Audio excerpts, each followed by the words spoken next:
কে এই আমেরিকা প্রবাসী শাহীন? কিভাবে হলেন মাফিয়া ডন?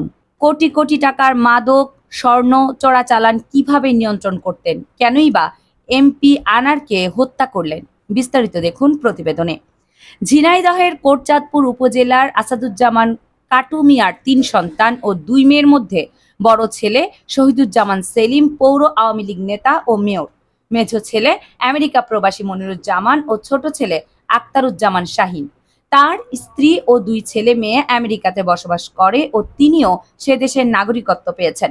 বছরে ৬ মাস দেশের তেল, চাল, ডাল ব্যবসার আড়ালে মাদক ও স্বর্ণ পাচার করে চুয়াডাঙ্গার দর্শনা সীমান্ত দিয়ে দীর্ঘ ২০ বছর ধরে চরমপন্থী দলের নিয়ন্ত্রণ, মাদক সিন্ডিকেট নিয়ন্ত্রণ সব করে থাকেন ভারতের পশ্চিমবঙ্গ ও তার নিজ গ্রাম এলাঙ্গিতে।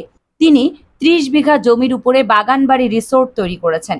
এই রিসোর্টে রাজনীতিবিদ, সরকারের উচ্চ পর্যায়ের কর্মকর্তা, এমপি, চলচ্চিত্রের নায়িকা সহ সকল উচ্চ পর্যায়ের মানুষ যাতায়াত করে থাকেন। রাতে নাচ গান ও জলসা হয় ২ মাস পর। শাহীনের এ বাগানবাড়িতে আনার এমপি ব্যবসার পার্টনার হিসেবে এসেছেন।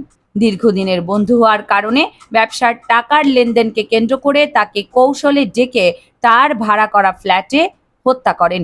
এই হত্যাকাণ্ডের সাথে জড়িত চরমপন্থী নেতা আমানুল্লাহ সহ শাহীনের নিজ এলাকার জামাল নামের এক বেকার যুবককে হত্যার মিশনে অংশ নেয় ৩ জনের মধ্যে এই ২ জন গোয়েন্দা পুলিশের হেফাজতে রয়েছে। কোটচাঁদপুরের মানুষ তার অপকর্মের বিষয়ে মুখ খুলতে শুরু করেছে। তিনি চোরা কারবারি, স্বর্ণসহ নানা অপরাধ করলেও অনেক উপরে হাত থাকার কারণে তার নির্যাতন সহ্য করেছে। গত ১.৫ বছর আগে কোটচাঁদপুরে ২টি হত্যাকাণ্ডের সাথে এই শাহীন জড়িত বলে ভুক্তভোগীরা অভিযোগ করেন। আর অভিযুক্ত শাহীনের বড় ভাই পৌর মেয়র শহীদুজ্জামান সেলিম জানান, এমপি হত্যাকাণ্ডের বিষয়ে পুলিশ তদন্ত করছে। যদি ভাই জড়িত থাকে তবে তার শাস্তি দাবি করেন। সেই সাথে ১০ দিন আগে তার সাথে কথা হয়েছে বলে তিনি স্বীকার করেন। আর কোটচাঁদপুরের ওসি জানান, তিনি নিজে তার গ্রামের বাগান বাড়িতে গেছেন। সেখানে সুইমিং পুল থেকে মাছ, খেলার মাঠ, চা বাগান, বিলাসবহুল ডুপ্লেক্স বাড়ি, বিদেশি কুকুর রয়েছে। তবে তিনি শুনেছেন উচ্চ পর্যায়ে প্রশাসনের কর্তারা তার এখানে আসা যাওয়া করেন।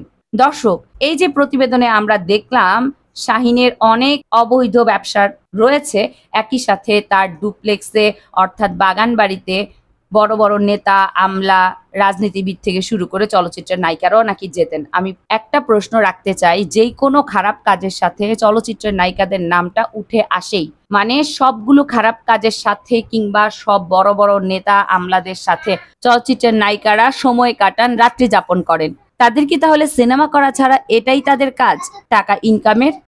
কামরুন নাহার, রাখি, কেএনআর মিডিয়া।